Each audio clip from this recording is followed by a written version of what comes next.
Good morning, boys and girls, from Black Powder headquarters and the Bojangles studio high on Sassafras Mountain. CDA presents Real Tree Radio. Welcome to a brand new, unused Saturday morning.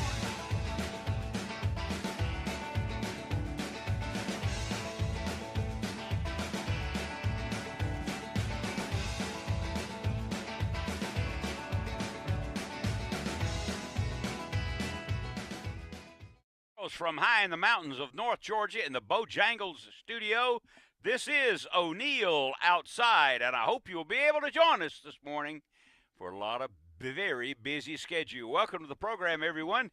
We have a lot of things to do today. I hope you have time to join us. Let me give you the telephone numbers. Those are 404-872-0750. We're on WSB AM 95.5 FM and the Sports Broadcast Nation and worldwide. You can listen on your iPhone at WSBradio.com on your computer, and maybe we'll stick around and talk about outdoors for the next couple of hours. Karen and Brian Green are in their studio at Peachtree City, Georgia. Jason Byers is in Atlanta. O'Neill is here, and Woman Williams is asleep. She had a knee replacement here a couple of weeks ago. So she's the medicine's got her down a little bit, but she'll be back real soon. So I hope we'll be able to make a show out of it. It's my pleasure to invite you to watch O'Neill Outside television. It's on Fox Sports South, the Pursuit Channel, Fox Sun Sports, Fox Arizona, the Hunt Channel, and Tough TV. And this week on those networks, O'Neill kind of goes back nostalgically to some of the tried and true ways to catch largemouth bass, and maybe there's something to be learned from that. We'll have the radio prize. We will not have the radio prize package when Woman Williams is absent from that, nor will we have Woman Williams and her words of wisdom, but I can assure you it is a full program today with the Silent Hero Award, the Medal of Honor tribute, and, of course, your calls. O'Neill Outside is brought to you every Saturday morning by Tough Shed, Horsetown, Hayes Auto, Realtree, Fire Aid 2000, Timbuktu Outdoors, True Turn Hooks, Roadrunner Lures, Crocodile Bay Resort, Stripling's General Store, Works Tools, the Whitetail Institute, and your headquarters to outfit your Jeep at Rugged Ridge with best floor liners are at Rugged Ridge. So we've got a lot to exchange this morning. It'll last a couple of hours. We have a great interview, a brand new segment in the program, which we'll get to in the middle of the first hour. So hold on to your britches. This is O'Neill with O'Neill Outside, and we'll be back from this. 12 after the hour, this is O'Neill with O'Neill Outside. Let me tell you to be sure in the Atlanta area, pick up an Atlanta Journal and Constitution. It is full of valuable coupons. I'm supposed to say that every week, and indeed I do. The new feature in the program. Well, first of all, the telephone numbers are 404-872-0750 in the Atlanta, Georgia area, and across the country at 800-972-8255 on the SB Nation from Sacramento and Houston and Little Rock and Philadelphia, Pittsburgh, Memphis, St. Louis, and on and on and on. If you are an SB Nation listener for one of their affiliates, give us a call and let us know that. Almost 13 after the hour. A new feature within the program, if you don't mind my making recommendations, and that's what I do best of all, tell you what you should do. Read. And the book to recommend to you this week is a book called Endurance. It's the account of Ernest Shackelford, who attempted to sail, and with auxiliary steam power, to sail to Antarctica and to cross the continent on foot. It was 1915 when he started. He was frozen in the ice, which crushed the vehicle, that being his boat, and he managed to survive, he and his entire crew. And it is a vivid account of survival. He did not lose a single man. He spent the winter in Antarctica on an ice floe. It is a very vivid account and one that you will enjoy should you take the time to read it. It's called Endurance. Imagine this. Now, you guys are outdoorsmen. I know my bass boat, my Nitro, is a 21-footer. Ernest Shackelford and 5 of his companions sailed for 800 miles across the Antarctic Ocean to an island whereby they were finally rescued. And then upon getting on shore, he and 2 of his companions climbed over mountains with snow and ice that were over 10,000 feet.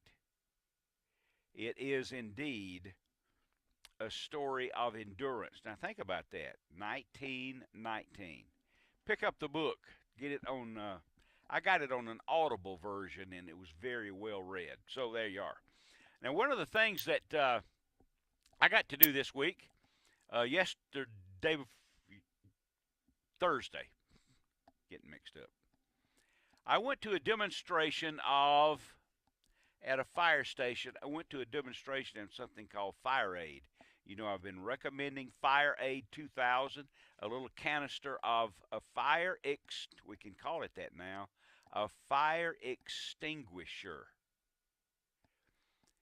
This is a miracle concoction.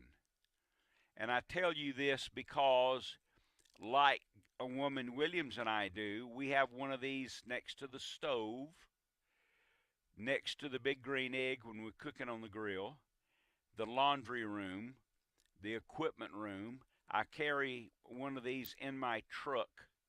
If you are a tailgater during the football season, you have to have a can of Fire Aid. It puts out the fire in a matter of seconds. It is a one-of-a-kind chemical, if you will, that's easily cleaned up, and I have used it already in a small emergency. We were having a chili cook-off, and I had a propane burner, and during the transportation of the burner, some of the propane leaked, and it caught on fire. I had a Fire Aid can next to it. Put it out just like that. In the demo I saw this week at the Clayton County Riverdale Fire Department location, a big, huge automobile fire. Then I'll get to some other things. Huge automobile fire. Flames 20 feet in the air. Those firefighters, using a Fire Aid unit, put out the fire in 10 seconds. And inside the vehicle, we had a teddy bear, a little teddy bear, you know, Pooh Bear. And it had been sprayed with Fire Aid. After the fire, at 1,000 degrees, fire's out, the fireman can reach into the car and take the little Pooh Bear out. It wasn't burned. Do yourself, your home, your relatives, your neighbors, and tell them about Fire Aid. Okay, enough preaching about that. 18 after the hour. The hunting season has been a good one. How about you? I know Travis is in Texas. I haven't gotten to hunt much this year and have not been successful. But I heard a lot of gobbling. But Travis and his crew out in northeast corner of the Texas Panhandle, I think that they have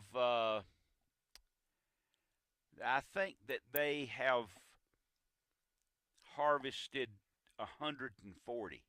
I know he's probably we're up against the clock here, but let's give it a try anyway. Here's Hank the Yank. What do you say, pal? Well, I'm a little early today because that's I'm okay. on my way to the pond. You going out this morning? I am. I've got a docklight trip. That's the only way I can make lemonade out of lemons for my customers nowadays on a fly rod. I've got to fish dock lights. My dock lights are absolutely loaded with fish. Oh man! So Give me a typical Saturday morning or typical day on the dock lights. well, what we generally do is I meet my folks about an hour before first light, so an hour and a half before first light. So by the time I get to the dock lights with them, we've got 1 hour in the dark, and we pull up to a dock light. You got to be real stealthy. You can't be spooky. You got to shut the big motor down at least 150 feet away and come in on the trolling motor. Okay. And what it looks like about 15 or 18 fish swimming in a circle. You'll see little bait fish swimming and then some stripers swimming in circles. And what happens is the dock light, it's an underwater light. It's a big green light underwater. And the dock light basically attracts the plankton. The plankton attracts the shad attracts the stripers, and the stripers attract the fishermen. And so there's a whole ecosystem going on from small to large. And we get that for about an hour, and then after that's over with, we can usually catch between, if I have a competent caster in the boat and we don't spook them too bad, we can catch between 4 and 8 fish on the dock lights, give or take in 1 hour's time. And then at first light, the spotted bass are banging on top on the banks right now, so I've got a good spotted bass bite that goes until from around 6:45 till about 7:30, 8 o'clock, and then it's like somebody turned off the light switch. Yeah, okay. So rather than do a typical 6:30 to 10:30 or 11 o'clock trip, I am doing a 5 a.m. to 9 a.m. trip. This way I can get my guys' trips. Well, I'm glad we got a hold of you so you could get to that. Ben, that's a fantastic find. It's the only thing. It's like I said, that's how I make lemonade out of lemons. There you go. I hate just getting up at 3:45. It makes me feel like you. Yeah. I don't know how you do this every Saturday. It's a killer. So, but well, listen, good luck to you. I got to go to a break now, all Henry, right, but be sure and keep us in touch this week. The Dock Light Henry. The Dock Light Bite. Yeah, the Speak to you Dock soon, Light buddy. Bite. All right, my good friend, I'll catch you soon. Good luck to you. You bet. There goes Henry. I'll bet he whacks them this morning. It's 21 after the hour. When we get back from this next break, I have an interview with Nate Treadaway. I do this because you don't need to get all of your advice on the program, your recommendation, your judgments from O'Neill. So why not let's talk to somebody else who is a seasoned hunter. His name is Nate Treadaway. So in the next 10 seconds, when I drop out of here, when we come back from the break, you will hear from Nate Treadaway, and it'll be worthwhile. This is O'Neill. I'll be back. In an effort to pass along to the radio audience opinions about hunting and tactics and judgments other than O'Neill's, I have asked Nate Treadaway to telephone this morning, and this is a recorded interview for us. And Nate, welcome to the program. Good morning, O'Neill. How are you? I'm doing outstanding. I know that you understand the purpose of our conversation because things, they don't need to always come from O'Neill. So to set the stage a little bit, take a couple of minutes and give us your credentials, if you will, and your experience, so what you say will have some credence to the audience. All right, well, fair enough. So first of all, O'Neill, I've been hunting all my life, which probably a lot of your callers have here as well. I've been fortunate enough to be able to hunt all over the world. A lot of those places I've actually hunted with you, including, everything from Texas to Alaska and Africa and in between. But with that being said, I don't consider myself an expert. I really consider myself a perpetual student, and I'm always getting humbled out there in the field. Yeah, the animals will keep us honest, especially the eastern wild turkey. Now, before I begin asking a question or two, I want the audience to understand that Nate and I have discussed this a little bit, and the answers or opinions that he's going to put forth for us this morning are ones that he and Dudley McGarity and Clay Tippins and some of his buddies all agree upon. Am I correct, Nate? No, that is correct. Those are two of my close, hunting stewards. Okay. All right, with that in mind then, let's get to something that's topical now. It's turkey season, okay? So if a guy's out there listening right now and he's a turkey hunter and maybe he hasn't been as successful as he wants to be, so in tune with Dudley and Clay and yourself, what's the most important part of the hunt? The scouting, the calling, the camo, the shot. What would you say is the most important part of hunting, especially the eastern wild turkey? Well, for me, I'd have to say probably almost all of it, O'Neill. I think that, so to give you a little bit of backstory, I grew up predominantly deer hunting, and so I didn't really start turkey hunting until what I'd call my adult life, and part of that revolves around going down to Clay Tippin's family farm and going down to Dudley McGarry's family farm and hunting with them and getting to see some of those experiences firsthand. I didn't kill my first turkey until I was 21 years old. Okay. With that being said, I'm a firm believer, and this is one of those things that I learned the hard way over and over and over again, is it starts with knowing where your game is. And if you go out in the dark and you're going out blind, proverbially and literally, you're going to be at disadvantage. One of the things that Clay taught me early on, I think he learned it from his, schooling and being able to go out and scout through, buds and military and everything else with the Navy SEALs. You got to know where your target is. And so getting out there the night before, roosting the birds if you can, that's fantastic. Listening for them the next morning, that's very important as well. A lot of times I'll listen for a gobble before I even try to owl hoot. I hate owl hooting. Sometimes it's necessary. But, knowing where that bird roosted the night before is very, very critical. That allows you to understand the right place of where you're going to get set up. It allows you to go in quietly, get close enough without spooking the bird. And then when you do that, you can call on a very limited basis without having to sit there and just blast that bird out of the tree with your squawky calling, at least mine anyway. Indeed, mine too. I sound more like a duck. That's why I use really bad turkeys out there, by the way, but none probably as bad as my own turkey calling. Well, that's excellent advice, and I know that you mentioned two names there, which is part of this interview. You learned from Dudley and from Clay and their properties about how to hunt the wild turkey. Correct. But both of them are really kind of what I'd call middle Georgia farms. One of them's just north of Macon, and the other one's a little bit west of Augusta. Mm-hmm. And both of them, have had turkeys on them for a long, long time. And I actually, the very first Eastern that I took with a muzzleloader, and I thought that was. I went out there and I'm like, man, this is just too easy. And then I think I probably went 2 more years after that, trying to shoot them with anything possible, anything legal, and getting completely skunked. So it went from a false bravado to being humbled very quickly. Oh, they'll teach you a lesson, that's for sure. You set the wrong call up, you set up in the wrong location, you have a tree in front of you. I'll tell you another funny thing that I've kind of learned from Clay.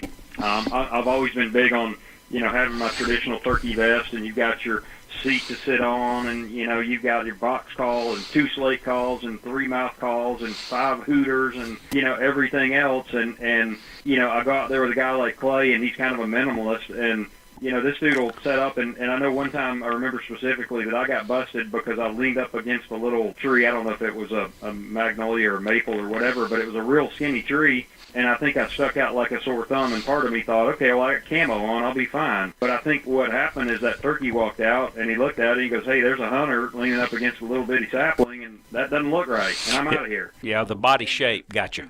Clay's the kind of guy that will lay in the prone position, and you hear about that, from a long-distance shooting perspective, but, something that's laying horizontal on the forest floor looks a lot less dangerous than a human silhouette against a skinny little tree. Oh, yes, the human silhouette will get you. Which leads me into maybe one of the most purposeful parts of what I intended from this interview with you and with them all at the same time is, and you've hunted with Dudley and Clay, and you've hunted with me and a multitude of other hunters.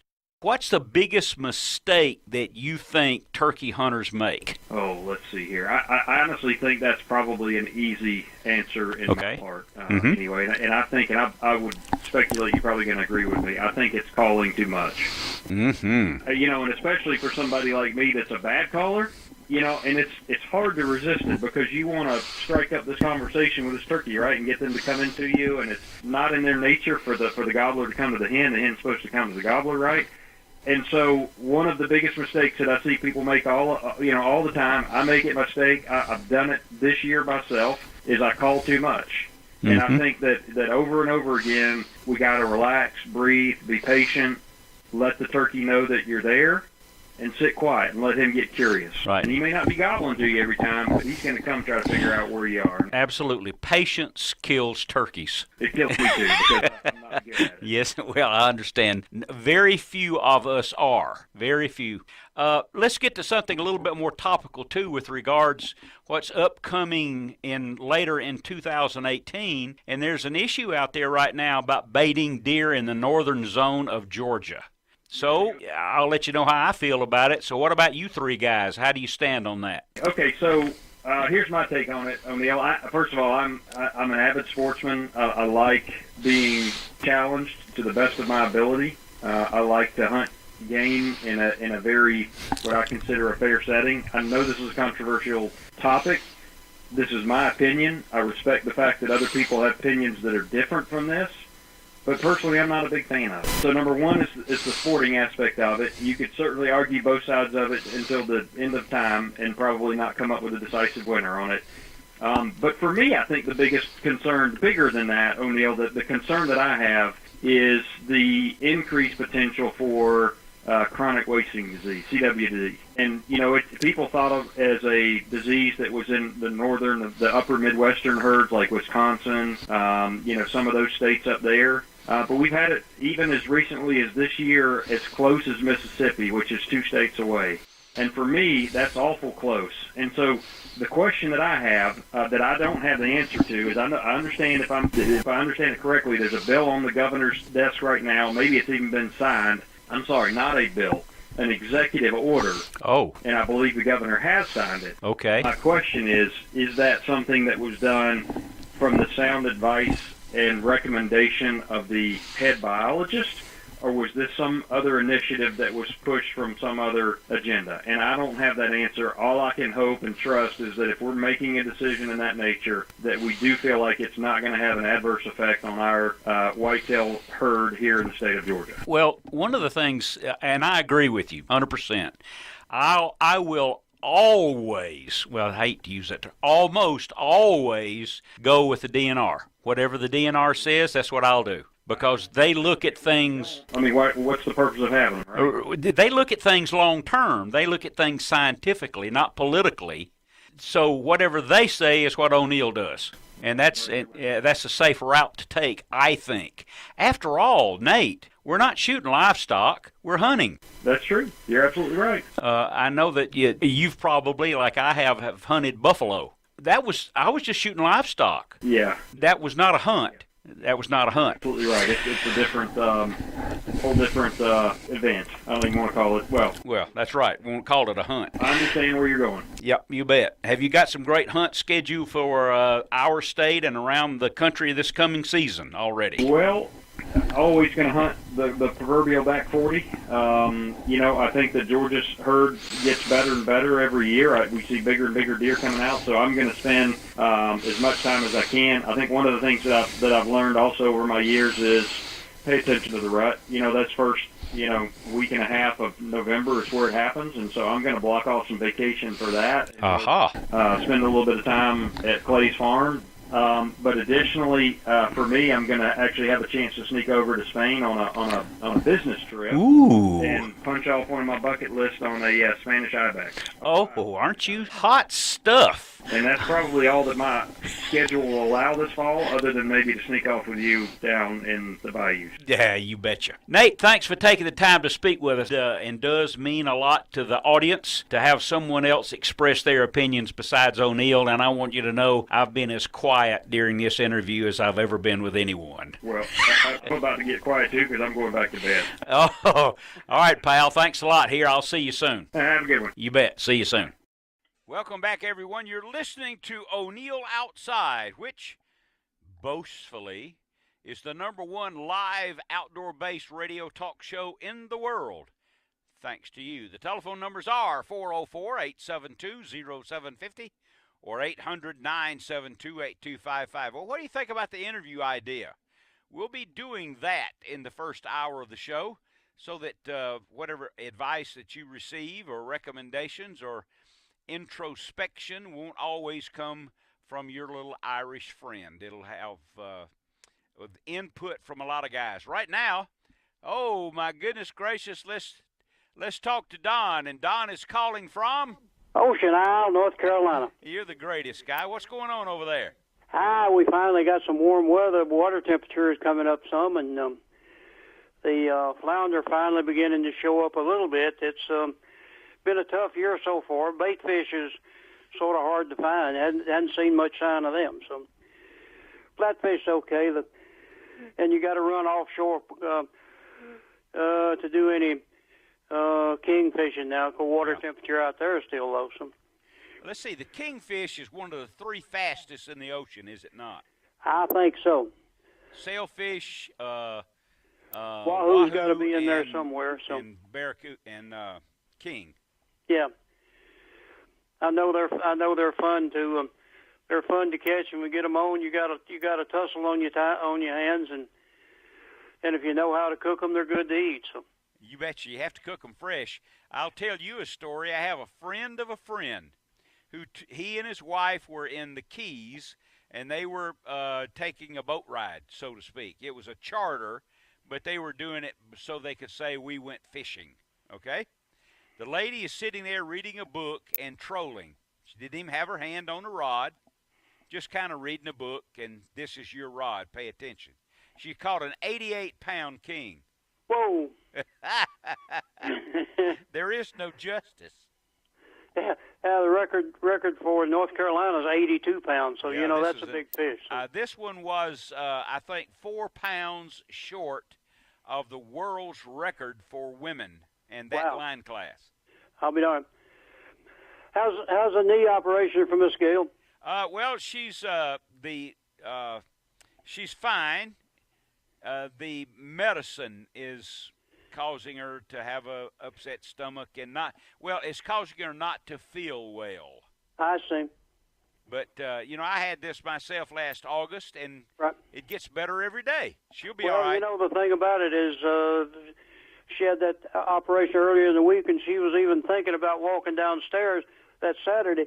Yes. And, that's what's amazing to me, that they'd replace a whole knee, and you'd even think about walking on Saturday. So. I know it. They've got this operation really down pat, buddy. They have. Our medical profession, if the damn government will get out of it, we'd do some wondrous things in this country. Capitalism works. It do that. I'm a prime example of that, because an old country boy from North Georgia made a living in the United States. So. Yeah, how about that? How about that? Love your show, and you and Gail do a great job, and looking for your book soon. Oh, I forgot about that. Yeah, I'm sending the book to the publisher in the next 2 or 3 days. That's great. And for people who haven't tuned in, now this is a book called O'Neill Outside: The People and Places Along the Way. 65 years in the outdoors. Well, that information has got to be recorded for the future generations of this country. So. Well, it's retrospective until I was, got started fishing at about 8 years old, and throughout the people, the experience with all the people that I've met and the places that we've been, and I am not a writer, but this is written like a conversation, so to speak. Well, that's great. Yep. Well, we'll 8 have years it old, available that's when on Ross started. Amazon You saw what happened to him. He's still hunting, in the next 5 or fishing, 6 days. It works just enough to support the habit. So. There you are. Thanks for calling, Don. Be sure and say hello to Ross for me. We'll do it, partner. Thank you. You bet. Bye-bye. Have a great weekend, my good friend. 404-872-0750, 800-972-8255. It's the latter part of the turkey season. And if you're a reader of Tom Kelly, whom I believe is the number one most eloquent, most selective prose writer about turkey hunting in the United States, in our country. And Tom says, now is the time to turkey hunt. Ooh, why is that? Well, it's the time to turkey hunt because now the hens are going to the nest in the mornings. They aren't as friendly toward him as the gobbler as they were. They don't need him. They've been fertilized often. They've been laying eggs, and so he's kind of lonesome. And I understand that a lot of turkey hunters might say, well, yeah, but his testosterone level is fading also. Of course.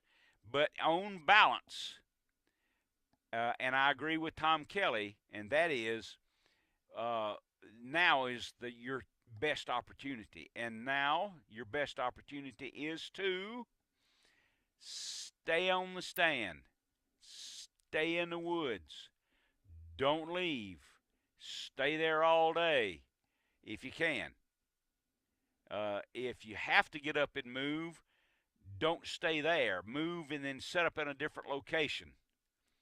If you can get one to gobble after about 11 o'clock, then that guy should be yours unless he sees you or sees movement.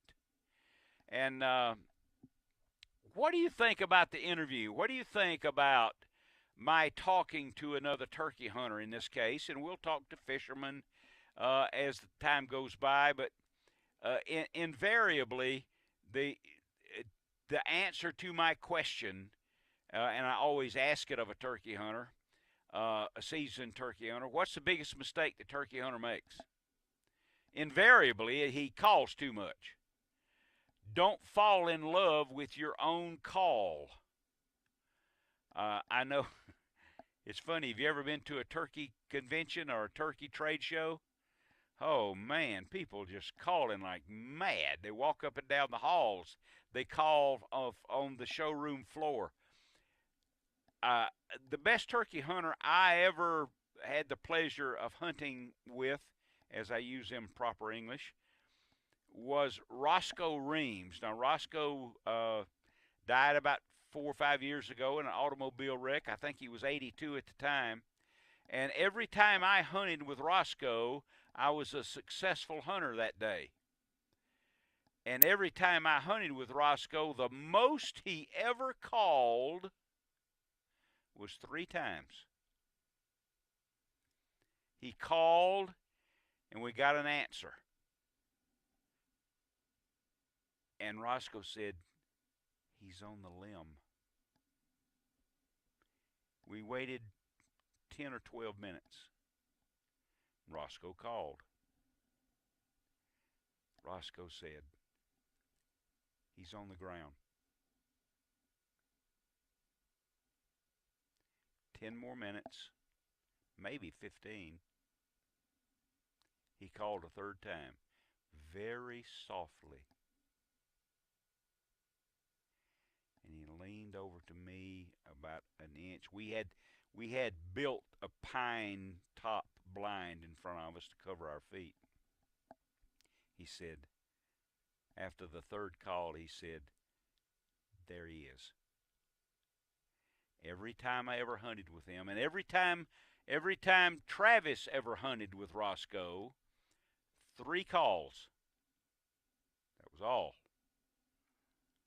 And then finally, during that hunt, when the turkey was on the ground, and he couldn't, I was using a muzzle loader, but he couldn't quite get close enough for a good, safe shot. Then Roscoe, we were sitting on the ground, and he, using his foot, he scraped, like a turkey hen might be feeding. And that did it. The gobbler came right in, and I took him. He was a 3.5-year-old gobbler. So we'll have a lot of interviews of that case in those cases and make recommendations from someone besides O'Neill. 404-872-0750, 800-972-8255. It's 50 minutes after the hour. Eastern time is 4:50 on a Saturday morning. And thanks to you guys, I can boastfully say that this is it's one of the most listened to live outdoor-based radio talk shows in the country. And we're proud of our sponsors that stick with us so that this can be possible. I mention sometimes about where we are when I say we, where the show emanates from. Again, that's wrong English again. We are located, this little studio in my trophy room, we're located in the mountains in North Georgia. I call it the Bojangles Studio. We're a little near a state park called Amicalola Falls. It's the highest waterfall. Oh gosh, I hope I'm right with this.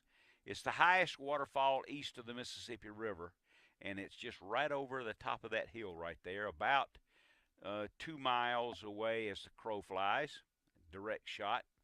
And we can see it from our little cabin. We call the cabin Three Falls because on that side is a little waterfall, and on that side, on the other side of the cabin, are 2 consecutive waterfalls. So it was Gail's idea to call this place Three Falls Cabin, and we're fortunate this week. We're having a wedding here this afternoon. A friend of Allison's, my youngest daughter and her husband, and they're having we have a flagstone deck out there, and it's not very big, but maybe 12 or 14 people will be attending today for a wedding. We've never had a wedding here, and so we've enjoyed the company, and the place is all cleaned up. It's kind of nice. 404-872-0758 972-8255. We see that Wade is calling, but I've only got a minute and 30 seconds before I have to get out of here for a break, so we'll ask Wade to hold on so that we can chat with him. Last week on O'Neill Outside, we had a show, Brian Barton, and we were fishing on the Tennessee River at the headwaters of Pickwick Lake at Wilson Dam. It must have worked. I got an email from him this morning. He said he had booked 30 trips off of that little show. It was on last week, but you can see that show by going to o'neilloutside.com. All the television shows are there and labeled accordingly, and you can see what you want at o'neilloutside.com. It's a nice enough website for you to check out from time to time, and you can watch the shows, and you can see them all on YouTube. You can see the shows from every direction a multitude of times. But well, we've got the first hour of Outdoors under our belts. I hope you've enjoyed that, and we have another hour to go.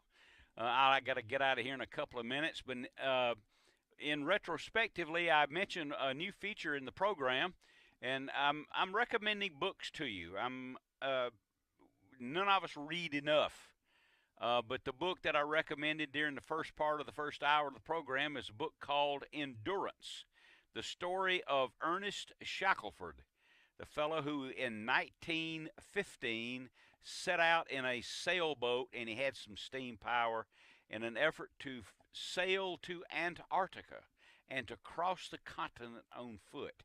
He was a legitimate explorer. And it's an outstanding book. He had a photographer along, and the pictures, the photos chronicled the trip. But the most amazing thing is he did not make he did not transverse the continent because he got stuck in the ice, and the ice crushed his boat. But all 27 members made it alive. In the last trip, there's only 5 guys in 40-foot seas and 80-mile-an-hour winds, and they sailed for 800 miles, and believe me, they didn't have a GPS.